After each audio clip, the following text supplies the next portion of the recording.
This morning, the United States is at war with Iran. Combat operations continue at this time. They will continue until all of our objectives are achieved. The conflict growing more concerning. This is obviously a very complex operation. We are seeing basically, move one moving into move two of what's going to be a 40-move game. Countries trading thunder. From night strikes to early morning strikes, lit up with an orange glow. The death toll rising, with more lives now in immediate danger. Sadly, there will likely be more. Before it ends, that's the way it is. Likely be more. Complete live team coverage this morning on what's happening in the Middle East.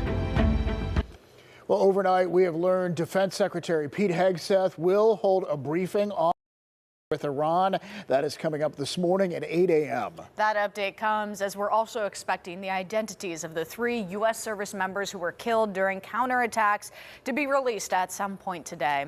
Just a short time ago, Iran's security chief, who was an advisor to the country's former supreme leader, made a simple yet alarming post. It says Tehran, which is Iran's capital, will not negotiate with the United States. And we have live team coverage this morning. KDKA's Adele is tracking how the war in Iran could take a toll on your wallet. But first, let's start with Bradley Blackburn. And Bradley, we just learned that several U.S. fighter jets have crashed in Kuwait. Right, David. So much is in flux in these early morning hours. Kuwait's Ministry of Defense reported that news, saying several U.S. warplanes crashed, but all crew members survived. The U.S. military hasn't provided any information at this point, but we know this morning there are violent aftershocks throughout the region after this weekend's historic attack. Rockets blasted over Israeli skies Monday morning after its defense forces exchanged fire with Hezbollah fighters in Lebanon. It comes 3 days after the U.S. and Israel launched strikes against Iran, killing its supreme leader. The Pentagon posted new video of strikes against Iranian targets overnight.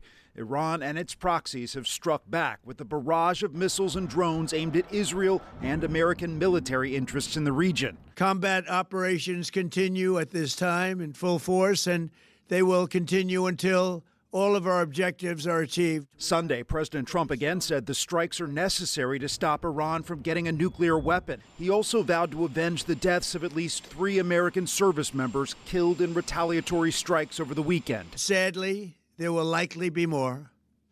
Before it ends, that's the way it is. The president told the New York Times the joint strikes may not end for 4 to 5 weeks and that he has 3 people in mind to run Iran. Iran's top security official says a committee will run the country. He also pushed back on reports that nuclear talks would resume, posting on social media, "We will not negotiate with the United States." Iran is the mothership of terrorism, and it is about to sink. President Trump's GOP allies in Congress have praised the strikes, while some Democrats are criticizing the administration for not consulting lawmakers first. This is a disaster. It is illegal. 2 sources tell CBS News the Trump administration is expected to brief Congress as soon as tomorrow.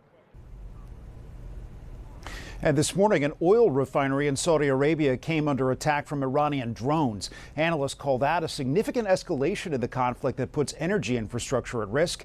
And British Prime Minister Keir Starmer says the U.S. is allowed to use its bases in the Middle East to launch defensive strikes. David, Megan? All right, Bradley, thank you. Reporting live for us this morning. We appreciate you. Meanwhile, the stock market is expected to take a hit, so we are monitoring stock futures before the opening bell. You can see all 3 in the red right now. NASDAQ, Dow Jones, and S&P 500. Opening bell is set for 9:30 this morning. Now to the impact of the war in Iran, and it will also be felt at the gas pump. Adele joining us live in Robinson this morning with that part of the story. Good morning to you, Chile. Good morning, David. Good morning to you, Megan. Listen, many of us already feel as if we pay some of the highest gas prices around. So, of course, when they could be increasing, we're not happy about that. The national average right now sits at around $2.98 a gallon, rather. Pennsylvania's average is about 12 cents higher, about $3.10. Here in the Pittsburgh area, it's even higher than that, around $3.21 a gallon. Now, here's why these numbers could go up. We've seen the U.S. and Israeli attacks on Iran, and there have been retaliatory retaliatory strikes against the U.S. and Israel as well. That is disrupting the global supply, especially with about 20% of the world's oil going through the Strait of Hormuz. Iran borders that strait to the north, and Iran has warned vessels not to go through there. At least 3 ships were already attacked near there over the weekend, and there's a high chance that those disturbances will have ripple effects here. Consumers are likely to notice the national average tomorrow will likely exceed the $3 a gallon mark for the first time in 2026. So I would expect some sticker shock for some areas. This is not going to be an overnight massive spike, but it will be noticeable. If that national average breaks the $3 mark, which again, analysts are saying is likely, that would be the first time in more than 3 months that's happened.